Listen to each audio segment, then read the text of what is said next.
Okay.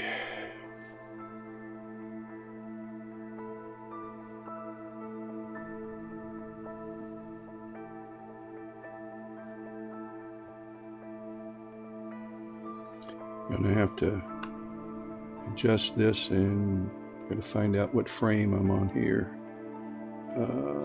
Let's see, we want to go north a little.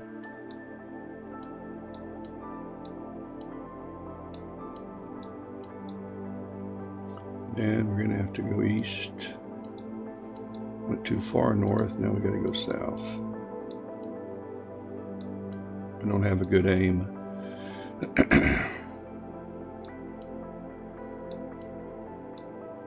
I'm using the sunspot.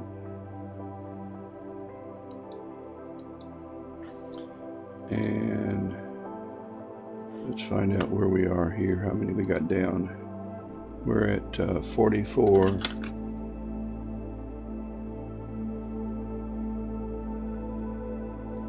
So we want to set up, let's see, 44, that'd be 256. And let's go. So we're back imaging.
Seeing is not really good.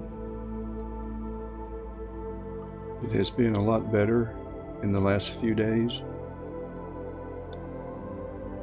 but we had a cold front come in, and I think that might have something to do. Just a lot of turbulence. We went from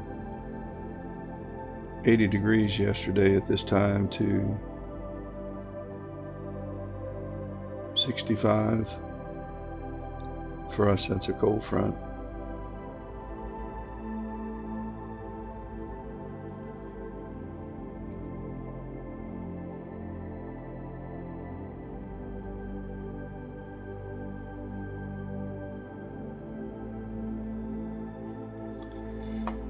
Okay, let's do a little adjusting.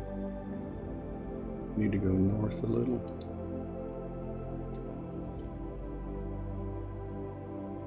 After this image.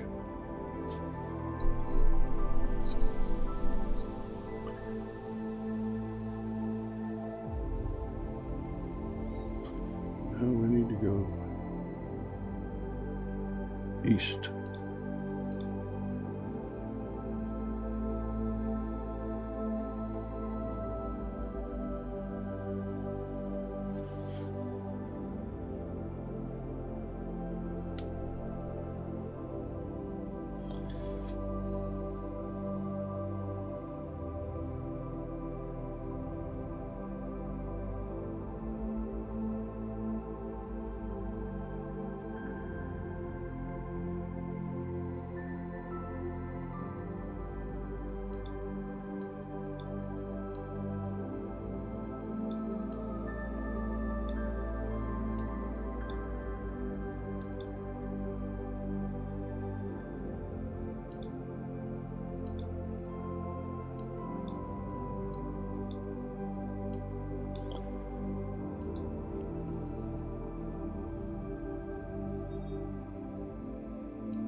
scene has really gotten bad now.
Now the scene has gotten pretty good.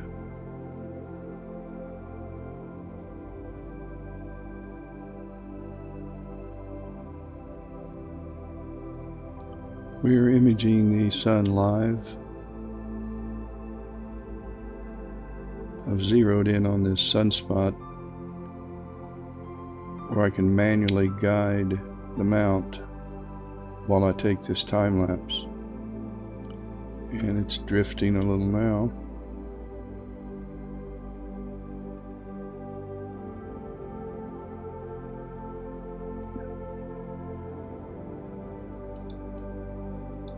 Yep, wrong way. I won't get it back in time. We'll stop.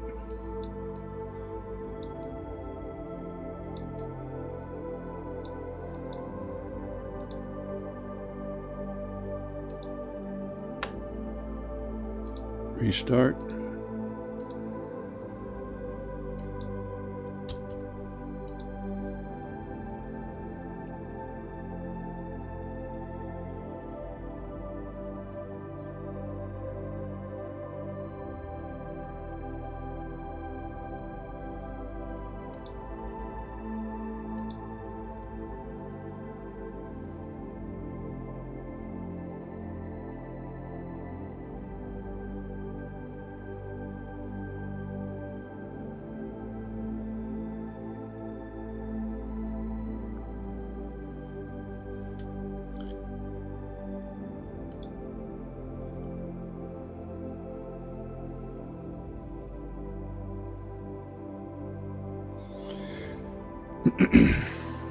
I plan on imaging until 1:30 or until the clouds come.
That was a slip up.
It's being a difficult target right now.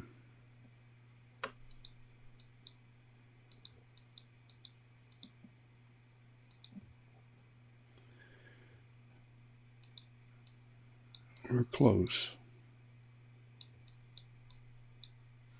There we go.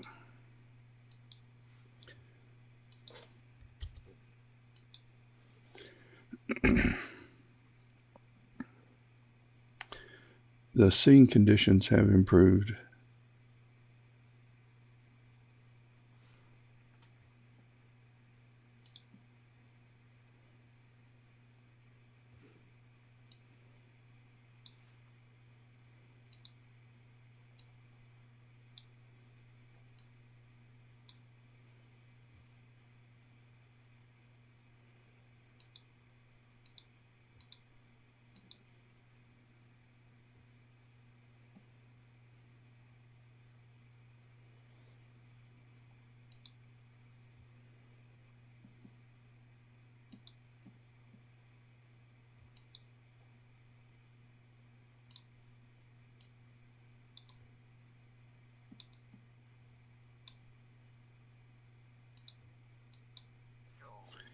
We're to the late 2:30.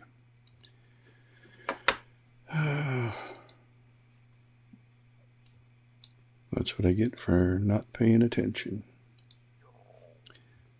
So 2:31. Let's go center. Let's see, we got to go.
Now the scene's turned for the worse.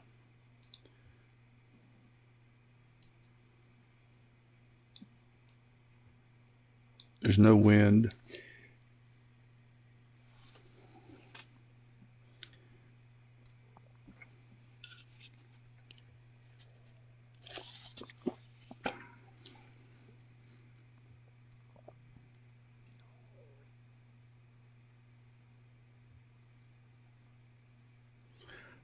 See where the hurricane's been upgraded to a Category 4, and it's bearing down on Bermuda.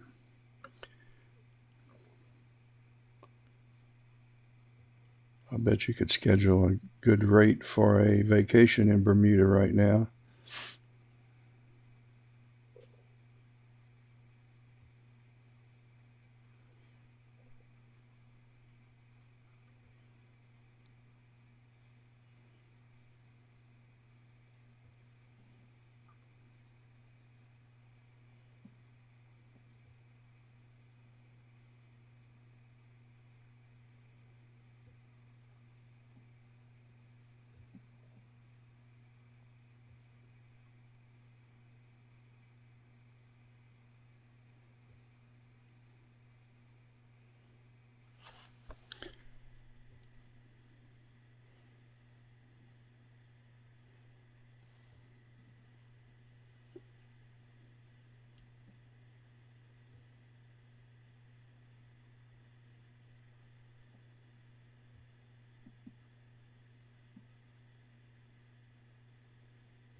You're looking at the sun live.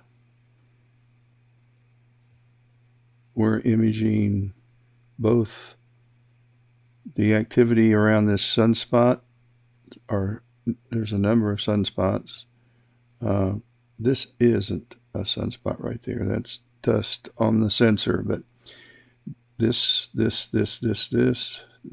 all these surrounding dark spots are sunspots. And then all along the rim, you can't see it here, but when I process this time lapse, you will. And this is what you'll be looking at. So this is the area that has the number of sunspots, and this is the rim region. And there are the, I'll show you what this is going to look like, because this is a 24-hour time lapse. So you can see the activity on the rim, and also some of the luminosity changes on the surface. Yeah, we had a little drift. We need to go east a little as soon as this one finishes. Now,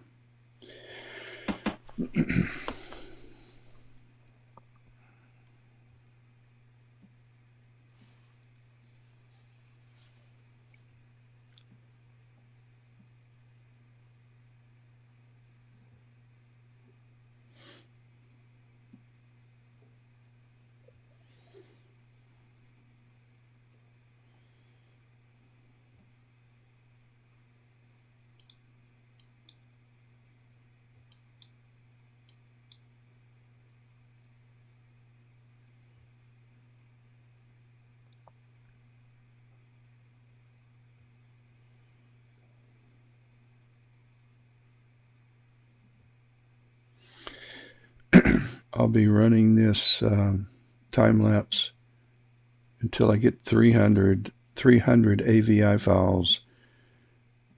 We have 218 left.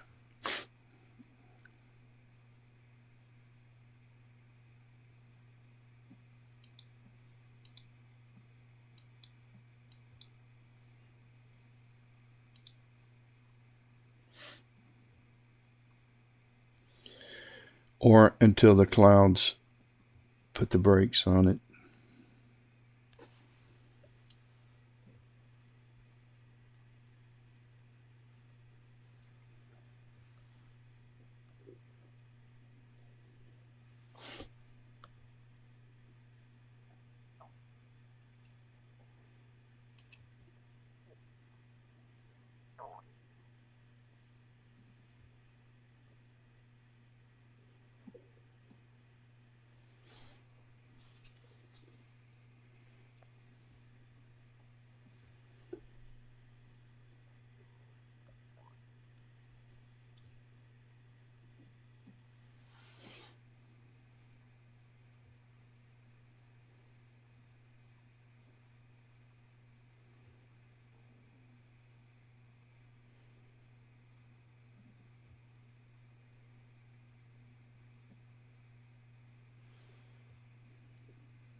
If you're interested in what I'm doing, I'm manually guiding the telescope by nudging it here and there, trying to keep these crosshairs zeroed in on this one sunspot, which will make it easier for the software to align all of the frames in the video without having to impose a software crop, running a risk of losing some of my rim area. So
We have a live view of the sun, and I'm doing a 300 AVI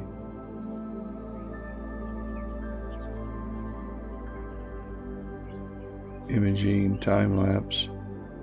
Each AVI file has 500 frames.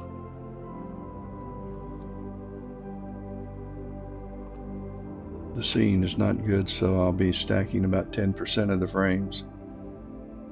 Get ready, look how poor the scene has gotten just now. Kind of watch the rim of the sun, and it's bouncing around, and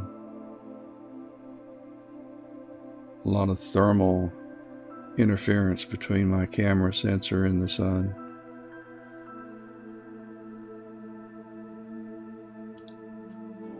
Let's see, 201. Whoop, too far. And then north. Nudging the mount along to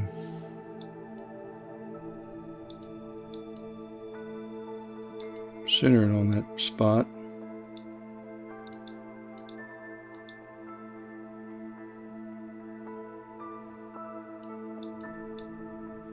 And I think we're about to get our first 100 AVI files.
$100 down, $200 to go.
You're watching a live stream imaging session of the sun. I've taken 104 images. I have 196. They're not images, they're actually AVI movie files. They're 500 frames each. And we have a 20-second delay between imaging sessions that gives me an opportunity to nudge the mount in different directions.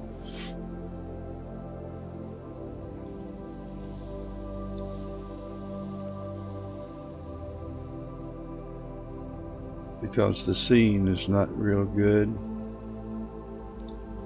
I have lowered the gain as about as low as I can get it to come up with a combination exposure, and I'm still only capturing it 74 frames per second. But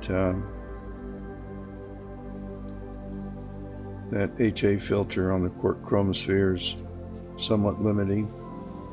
We need to move south here. And south we move. And now we need to move west. Now north. We're going all around it. I hear my next door neighbor cutting his grass. How many we got? So we have 195. 195 videos to go. We've taken 105. I have until 1:30 or until the clouds come.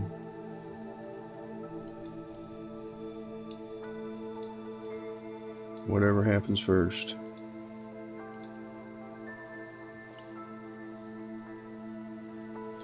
You're watching a live imaging session of the sun with very poor scene. Kind of watch the Ripley effect along the rim. It kind of tells you the interference between my sensor and the sun because of atmospheric dispersion. It's what it's called, but it's just a lot of thermal turbulence, atmospheric turbulence.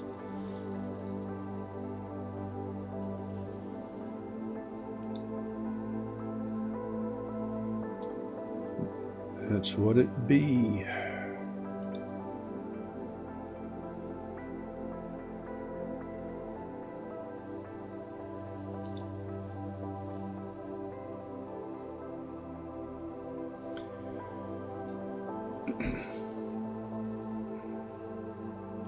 The sun will transit around 1:20 today, and I'll stop imaging around 1:20 or until I get 300 frames. I'll probably go a little over 300 if I have time, and because I'm going to be eliminating a lot of these frames because of poor scene.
That noise you hear is a lawnmower. My neighbor across the street is cutting his grass. This mic picks up everything. It's a road. I can't read it.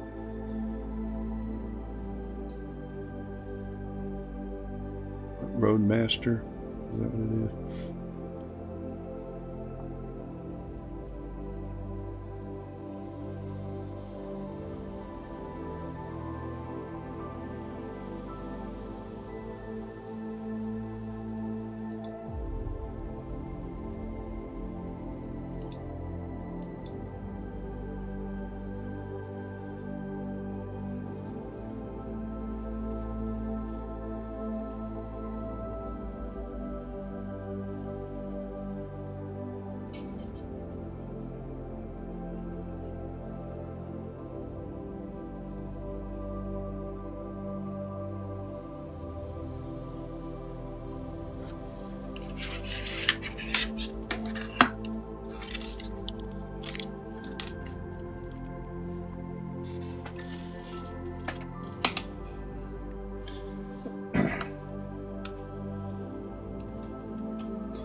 Excuse me.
You're watching the sun live.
Our star is 93 million miles away. On the 26th of September, Jupiter will be at its closest position to Earth that it's been in years. And the next time it's this close will be 59 years from now. And I will be watching it from heaven then.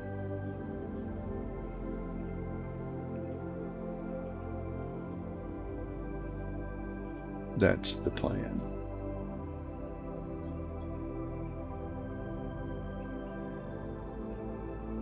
As well, many of you will be too.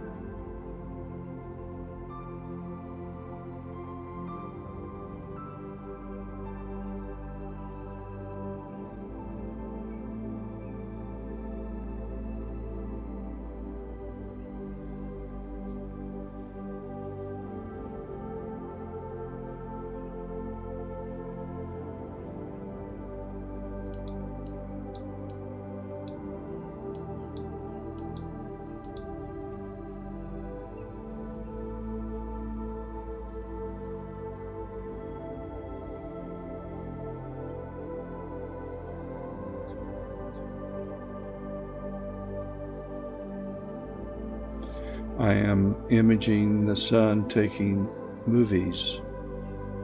The movies are AVI files, and they're 500 frames each. I will stack those frames using a software program called AutoStackered into a TIFF file that will be an image file. And I'll do that to all the movie files, and I hope to have 300 of those when I'm done.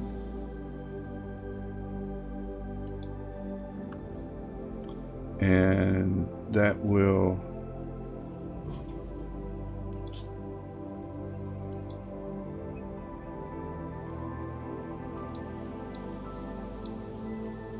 oops.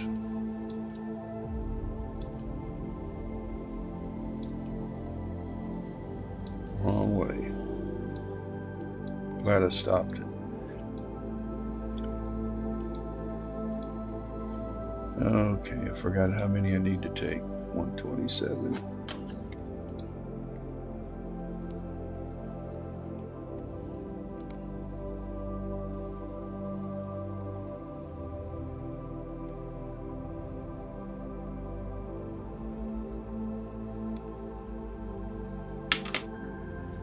Oh, got an image. Well, let's stop here.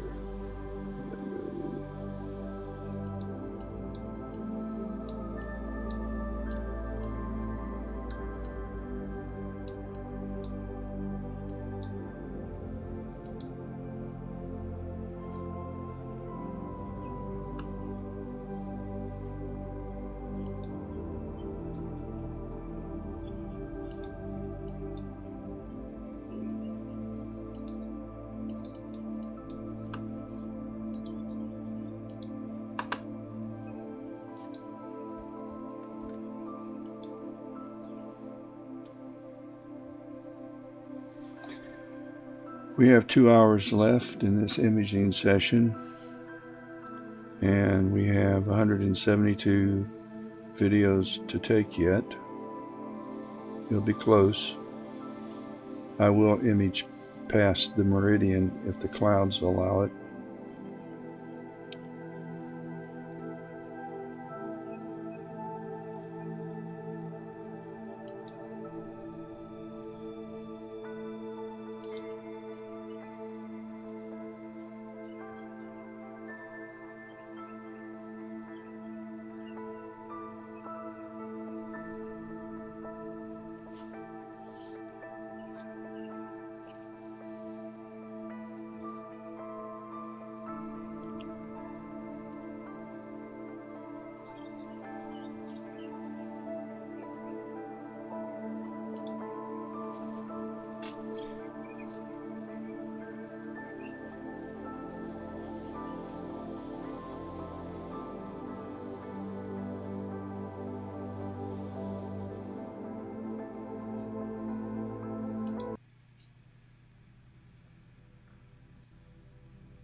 Make sure you're watching in 1080 HD.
You are watching a live streaming session of the sun.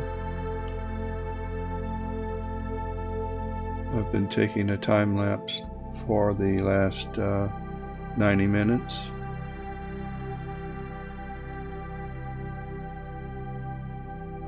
And went live about 45 minutes ago, I think, maybe an hour. We've taken 140 images. We have 160 to go. We're about at the halfway mark. And I have between now and 1:30 in that neighborhood to get 300, which is my goal. Don't have to get 300, but that would be a nice size time lapse. We are hoping to get this part of the sun right here. This is a time lapse, And there's the activity on the rim I hope to get, and the surface activity. Here's a larger image view of the problems, flares that are on the surface of the rim that we're hoping to get in time lapse.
The seeing conditions are really not good today. You can see the wavy appearance of the sun, especially on the rim. And of course, I can tell the focus, it looks like it's not in focus, but it's too much movement, which gives that appearance.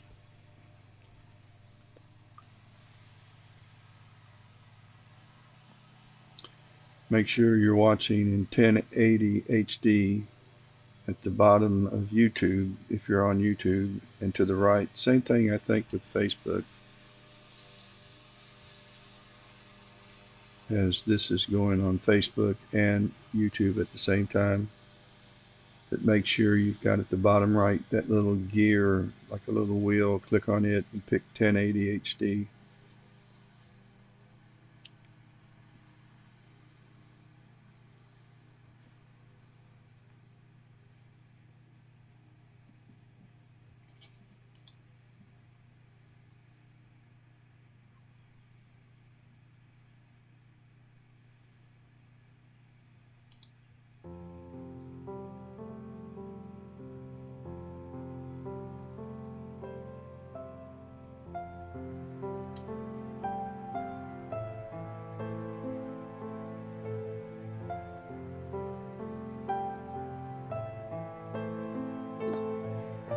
You're watching the sun live with a quark chromosphere attached to a Astrotech 65 EDQ refractor, and I'm using an ASI 174 CMOS camera. There's also a IR UV cut filter. It actually isn't needed for a 65 millimeter telescope, but I'm using one anyway. 80 millimeters and above, it's a must.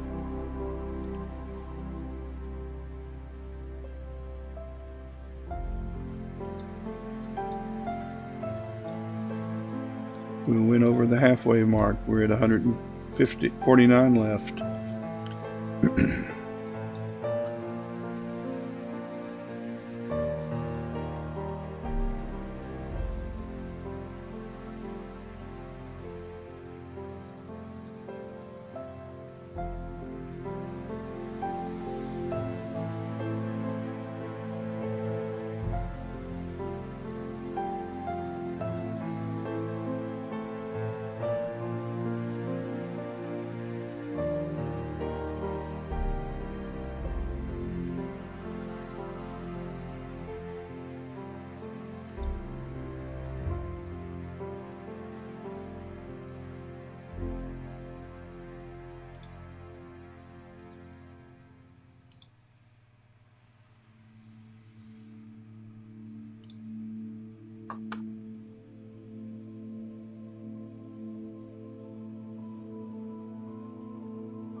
Mercy, the scene has really gotten awful. It's a shame because it's such a perfect time to image the sun with the active rim flares along with the sunspots and the activity with the plasma around the sunspots.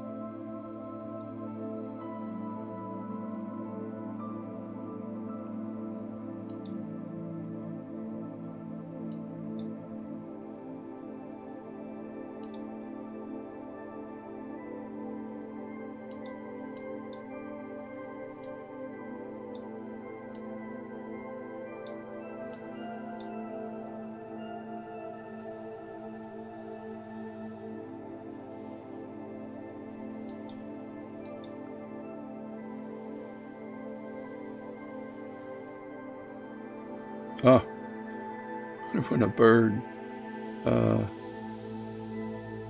glad I wasn't imaging.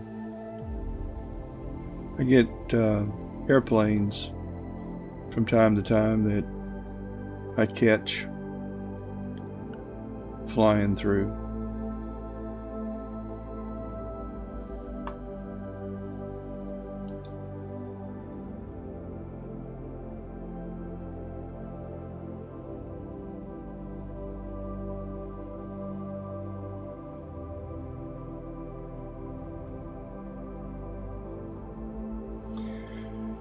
I mentioned September 26th. That's a big day for planetary imagers. Jupiter will be the closest to Earth it will be for the next 59 years. So it'll be 142. It'll be a good time to get your binoculars out and a lounge chair and probably a blanket, and get something to support your binoculars because you can't hold them still enough even when you lock your elbows, and enjoy a night of stargazing. You'll be limited with binoculars as to what you can see, depending on the power of the binoculars, but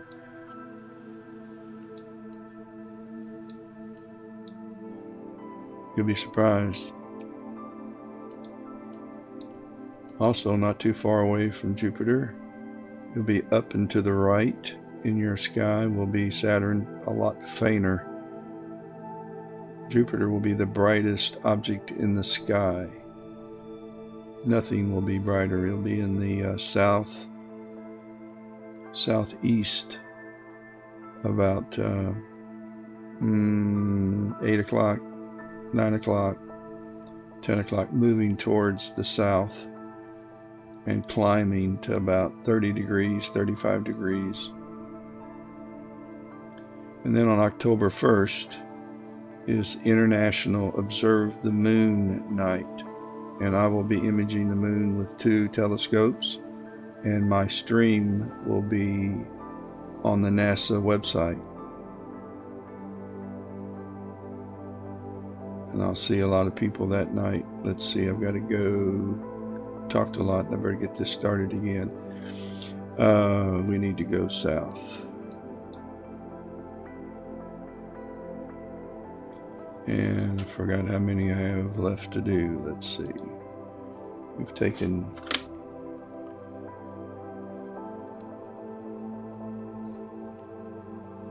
158. It's at 142 left. 142, I think. Yeah, that's right.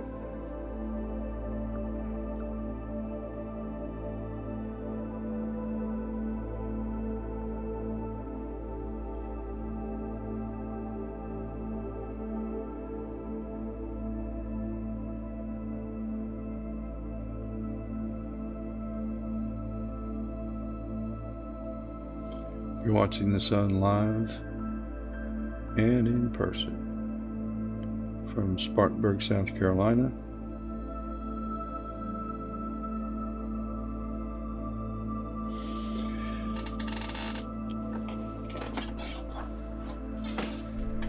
think the skies are going to be nice again tonight. I am not positive I won't be able to image tonight. I have a football game that I'll be imaging, and it's homecoming, so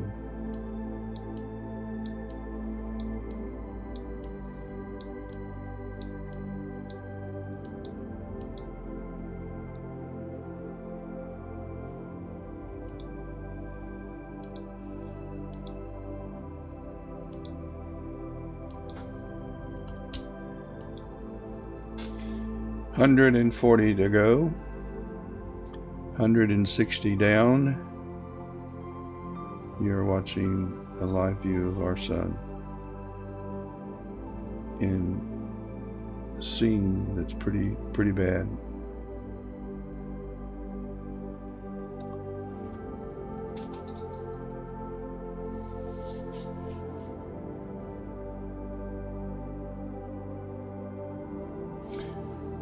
What we hope to have, this is the part that the section of the sun that I have in my 65 EDQ refractor with quark chromosphere on it and the 174 camera, and this is what I hope to be able to reveal. All of this, and of course some activity.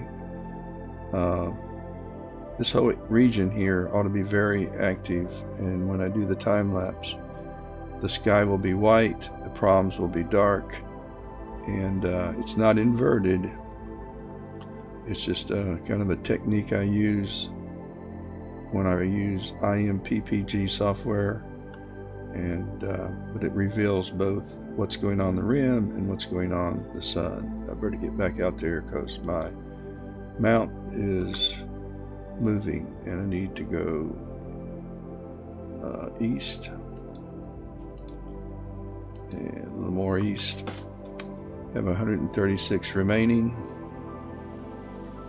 and 2 hours to take them in. If you're watching, make sure that you have your YouTube channel or your Facebook set to 1080 HD, or this looks a whole lot worse than it actually does with this bad scene.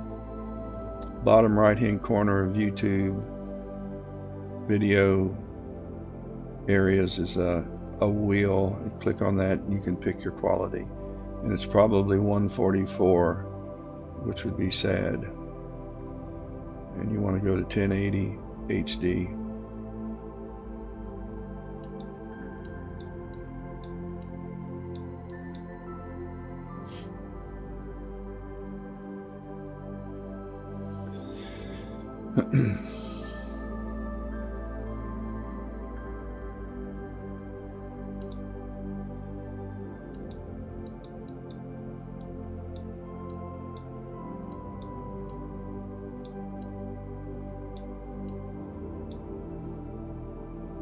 $133 to go. You have a looking at a live view of our sun. I'm taking a 300 video time lapse. I'm using AVI format, so there'll be 300 AVI files that will be converted, each file into a TIFF and each TIFF into a JPEG eventually, after we make color corrections, sharpening, and convert the image so we can reveal all of the prom activity that's going to hopefully be animated in a GIF file. And that is the plan. Let's move this south while we're in this interval, and maybe west a tad. Okay. And we're aiming for this region of the sun, and there's a lot of cool rim activity here and here and here that's going to be in my video. So my video ought to show some animation of all of this, and there's some luminosity changes going on in this region. Parts become brighter and dimmer and brighter, and you can see the plasma moving around in a 300 image time lapse. It'll be about a 7-second video, that's it, but hopefully it'll show a lot of science. Be kind of fun to look at. Oop, 129, and we've drifted, so let's go south and west and start her back up at 129.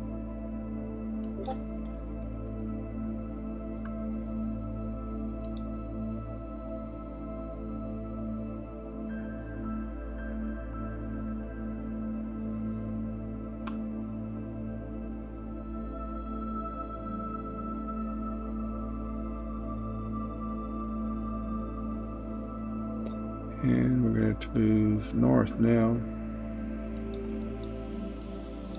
Constantly nudging this thing.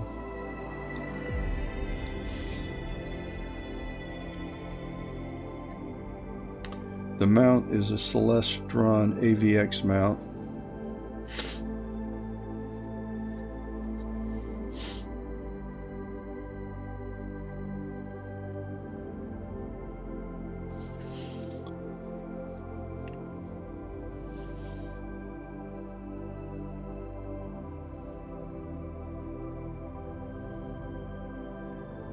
From time to time, the scene improves. I'm hoping that I'll be able to pull some good frames out of each video, trying to decide how many frames I will keep. AutoStacker will help me make that decision with its quality graph once it's processed one. Ooh, just hit me. I've got to take flats when I'm done. I need to make a note of that, or I may end up shutting down without taking them.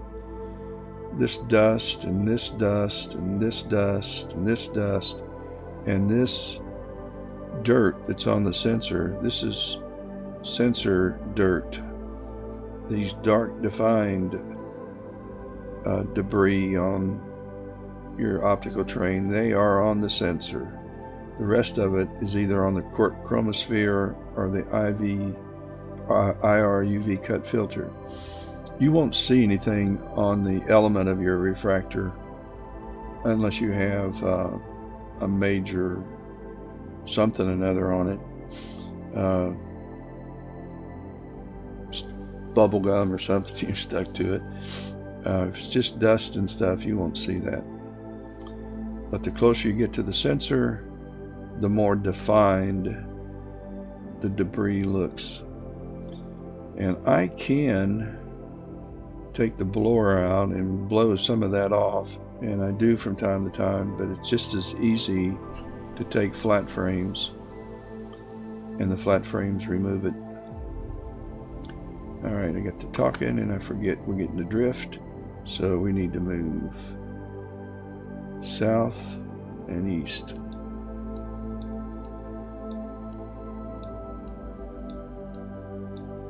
Well, that's good. 122 left.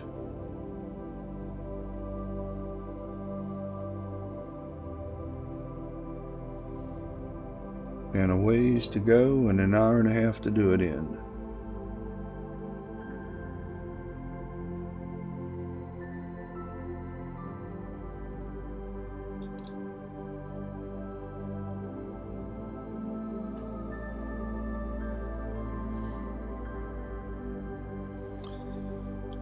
Let's look at the weather tonight and see what's happening. Let's recycle that. Oh, we're going to have great skies, it looks like tonight, and good seeing. And let's look at this. We are until about 11 p.m. and then we're going to run into a few clouds. I could work through that though. Let's go. We got some Monday night and Tuesday night look pretty promising too. Let's see what's going on the rest of the week. We got good. Yeah, here's what we're looking at right now. A few clouds are popping up. I live right here. And so, good. As my granddaughter says, goody goody gumdrops.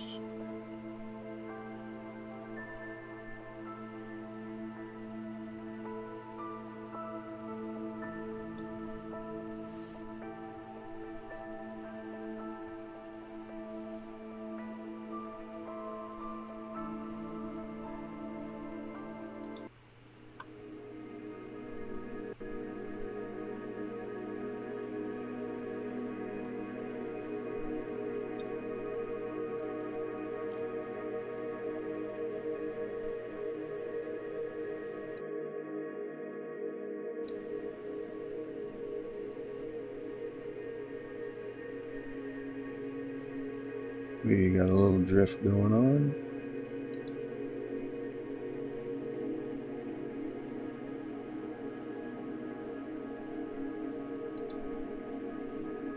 Make a little west adjustment.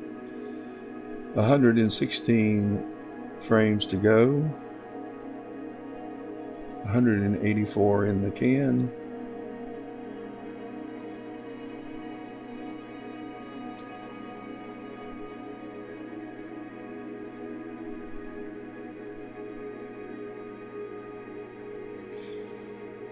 And the goal is to get 300 AVI files.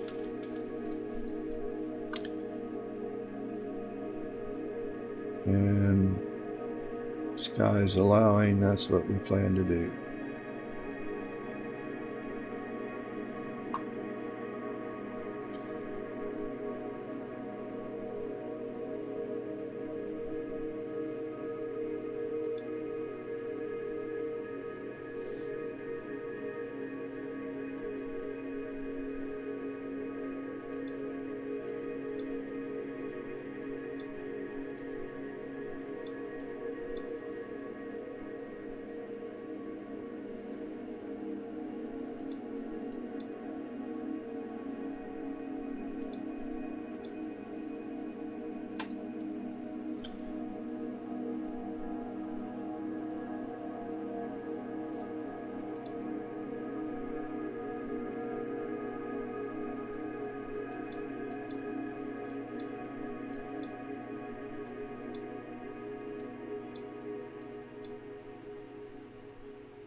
We are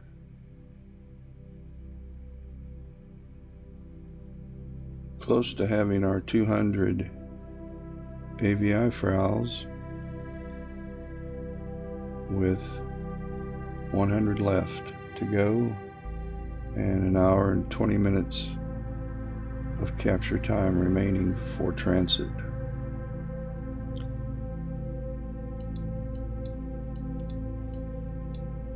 A little drift north, so I'll give it a nudge south.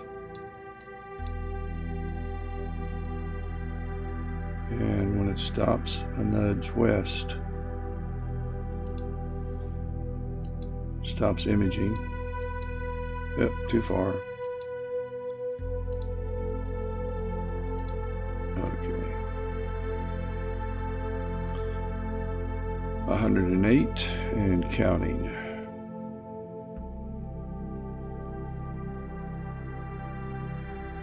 You're looking at a live view of our sun and a 300 file, imaging file goal. Each file will be a movie file, AVI format with 500 frames. And I'll take the 500 frames, make a TIFF file using auto-stackered. Then in IMPPG software, I will add a curve that will reveal everything on the rim. The sky will be white and the rim activity will be reddish, darkish, reddish color. And the surface will be much more defined, a lot sharper. That curves adjustment along with deconvolution. I will apply that to all 300 images, that same exact curves adjustment and level of deconvolution. Then I will align all of the files using IMPPG's alignment feature. Then I will load the 300 files into PixInsight.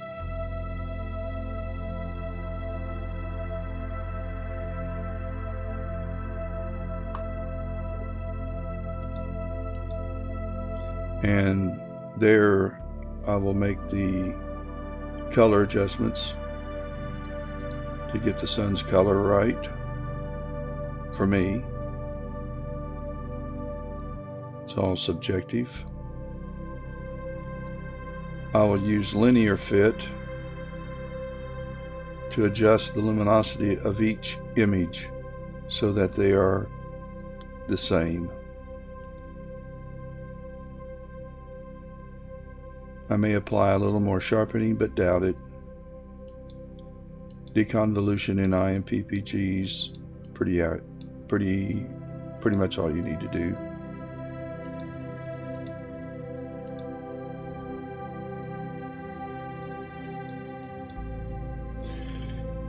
And then I will use PIPP to make a GIF file out of those images.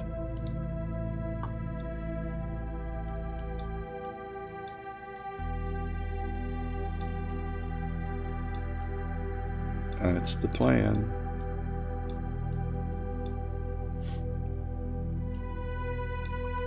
Whoa, did we head off in the wrong direction?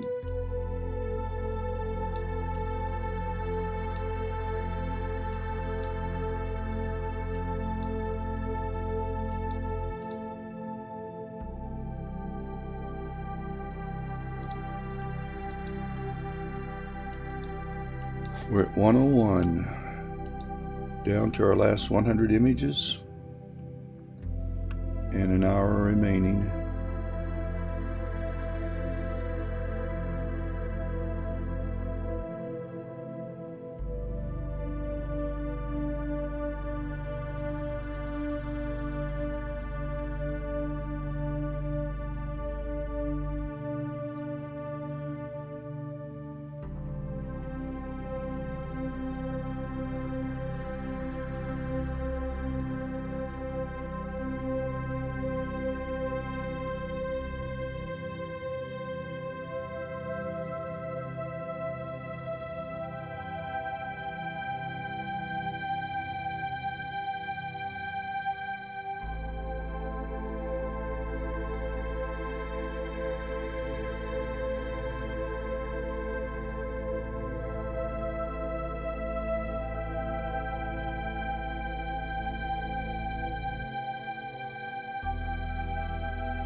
95 to go.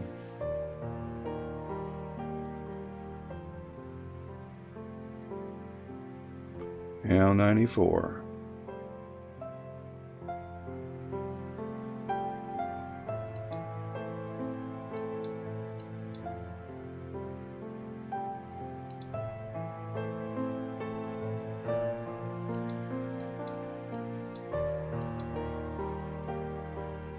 Mercy, the sun's moving around. The scene is just awful. And what a day to have bad scene, because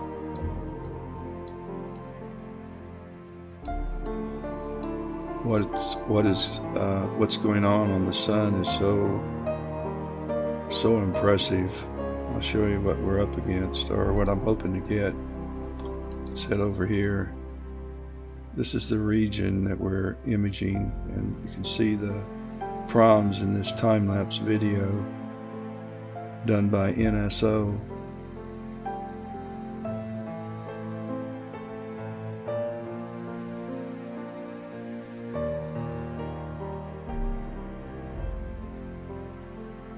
Coming from the National Solar Observatory.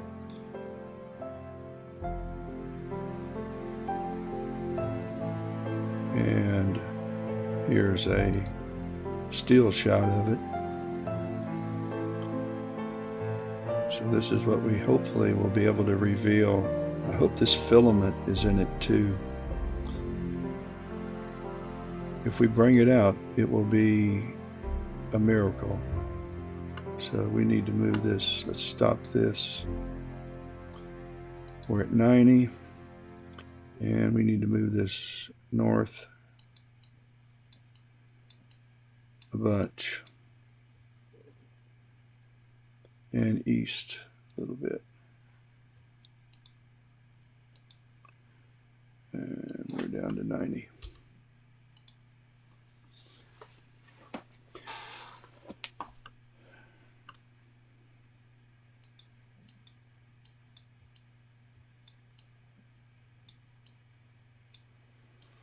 Little nudge south during this break.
$215 in the can, 85 to go.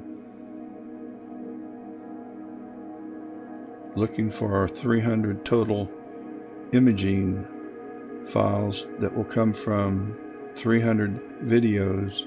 Each video is 500 frames. You can see down here when we start capturing right now. We'll start capturing 500 frames, and when it's done, I have a 20-second pause. Gives me a chance to adjust the mount, which I need to do. Probably need to go east a little. And then it'll take another 500 frames, and it keeps doing that until I have 300. We have 83 to go. Takes about 3 hours to do that. So I've been babysitting this mount for 3 hours. But I've been reading email and answering email and working on another computer, laptop over here to my right, processing some planetary images that I took this week. Just getting started doing that. Have some great Jupiter and Saturn images. And then I have the Cave Nebula that I couldn't finish last night because of clouds. They came, they left, they came, they left, they came, they left, and I got tired of fooling with it.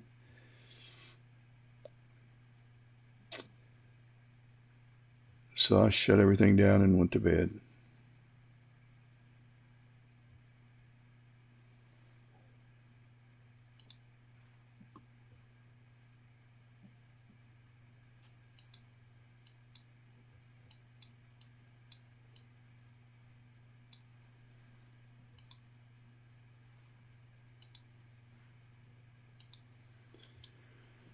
Okay, 80 left.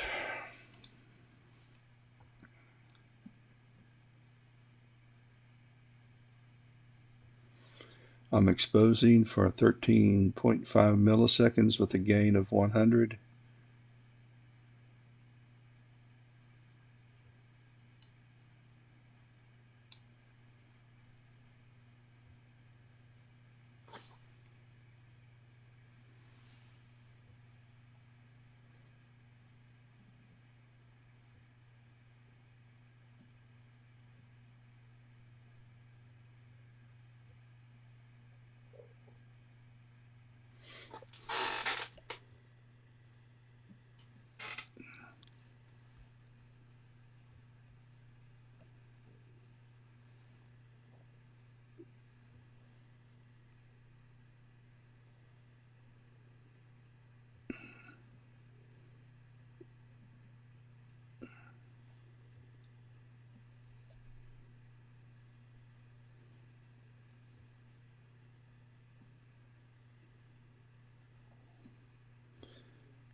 We are imaging the sun. We've got, we need to move.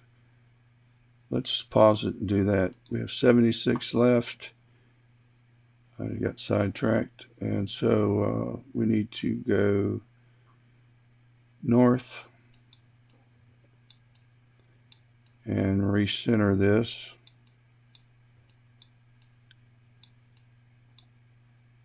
And let me go to my files. I'm going to delete the last two because I don't think they turned out very good. And with the drift. And so we'll make the capture 75, make it 76. Left. We already drifted. Let's go south.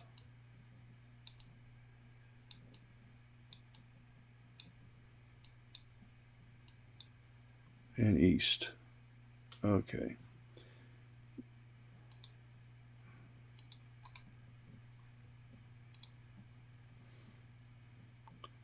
So we have 78 to go.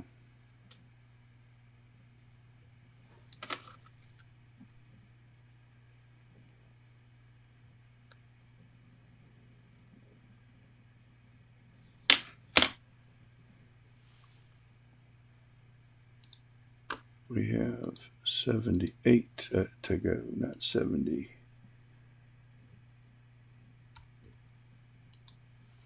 All right.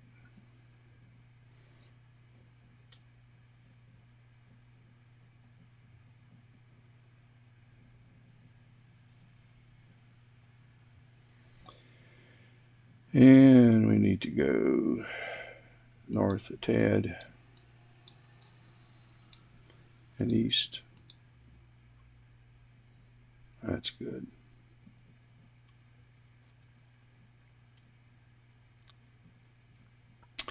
You're looking at a live view of the sun for those on Facebook and for those on YouTube. I'm simulcasting to both Facebook and YouTube.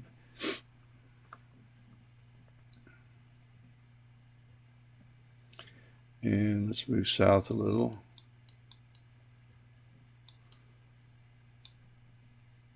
That's good enough for government work.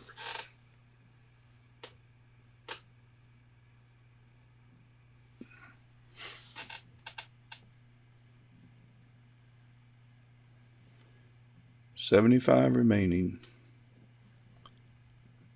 And let's go north a tad.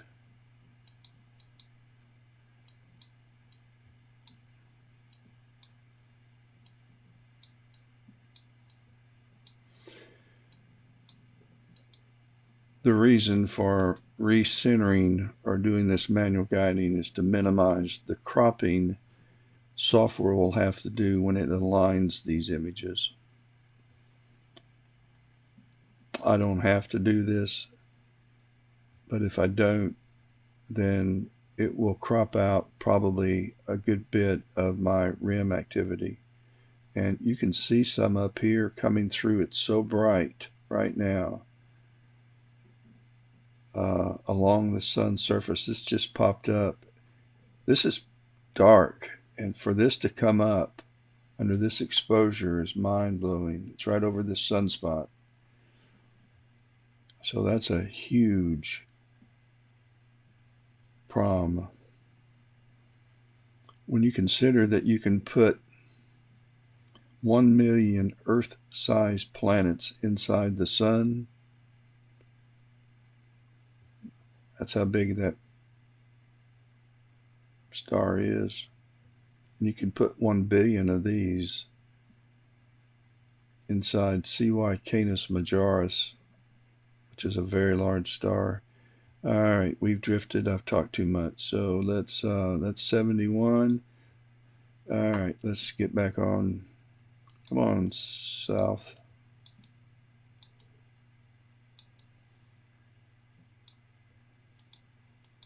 And then let's go east a little bit. Nope, west a little bit. And down. And I'm going to show you that I'm going to run this exposure up. This is what I'm talking about right here. That activity. And all of this activity right here. That ought to be fun to look at if I don't have too big of a crop. So let's go back down to, we're going to do linear fit, so it doesn't matter. I think we were at 13.5. Okay, so forgot how many images we've got left to do. We have 230, so we have 70 left to do. Let's get them.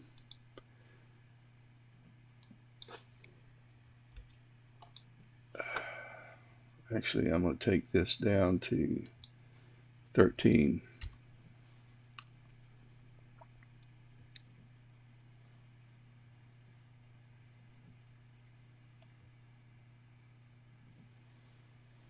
$69 to go and an hour to get them in. We shouldn't have a problem.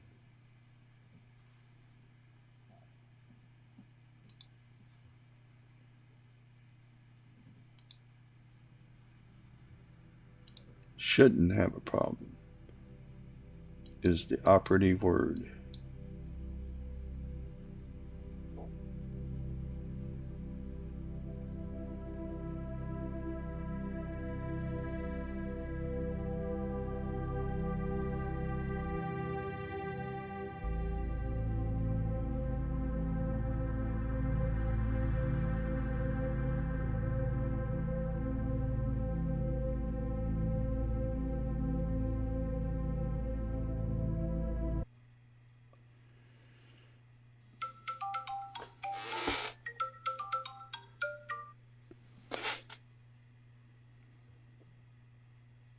10 minutes remain. 10 minutes. 10 images remaining.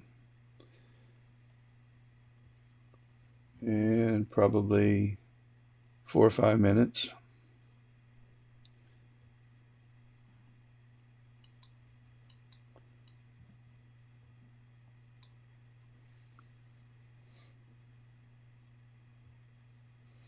Oh my goodness, I hope this turns out, doesn't get cropped out. It's going to be cool. It's so cool to watch that. 9 remaining.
Down to 5.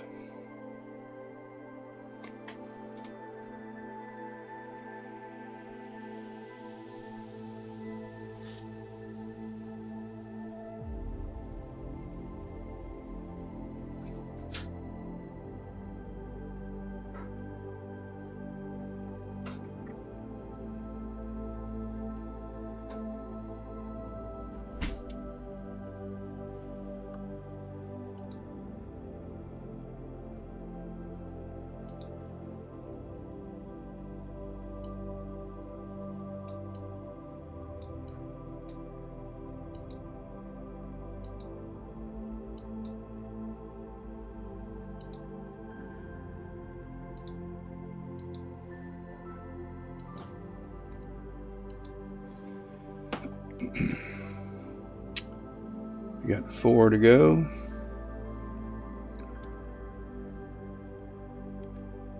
And we will have 300 video files, each 500 frames long. And we'll go take our flats and shut things down. We need to move south a little and east.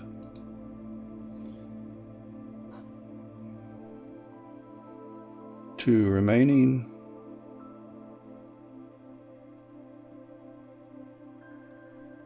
And it's taken 2 hours. Let's see, 2:45. 2 hours and 45 minutes. I've been imaging. And let's go west for this last one.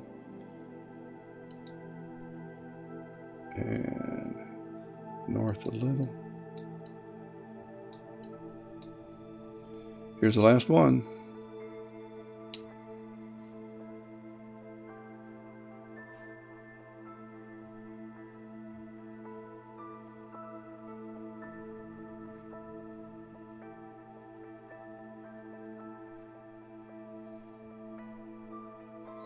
Capture complete. Let's make sure we got 300. So we're going to go, it doesn't matter. Yep, 300. And so we're going to let's take a look at let's go down this way. Nope. Let's go this way. Should have known that by now.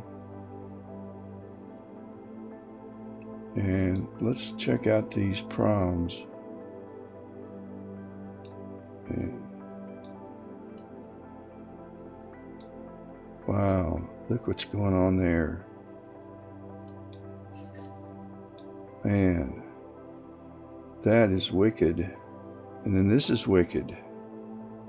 So I hope to be able to reveal all of this as well as the surface with detail in spite of this bad scene. That might not be too easy to do. Alright, well, let's go back to 12.5 and 100. And then let's see which way we're going to go. Let's go east. And then south. Let's put this in 8 times sidereal so we can get this moving a little quicker. And let's put it back right there. And east. Right there. That's going to have to bring the exposure down some because... Alright. Now we're going to defocus about 1,000 frames, which will reveal all of the dust plus the vignetting. We're going to change the name to flats. That'll build a folder for these, and we're going to take quick capture of 500 frames. We got one. Let's take another. Let's take another.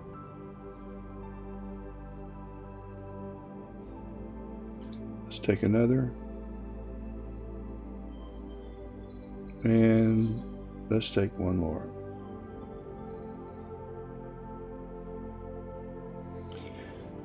Let's rack the focus back in 1,000 frames, and that'll get us pretty close to where we were. Didn't go in.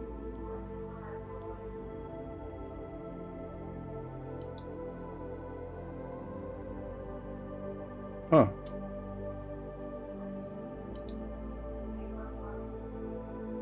It doesn't matter, we're done.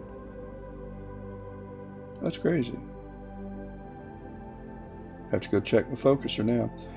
All right, but we're done with this. So we're going to park the telescope by selecting park, and let's get our outside camera going.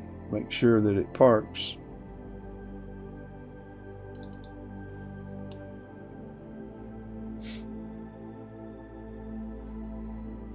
And we're connecting to the outside camera. And there it is. And it's coming back to park.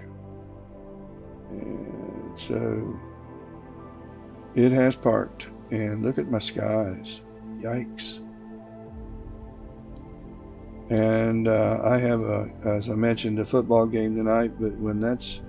I wasn't going to bother. I'm usually so tired and I got a lot of pictures to work on, but I may come down if these skies stay this clear, and I may uncover and start imaging again.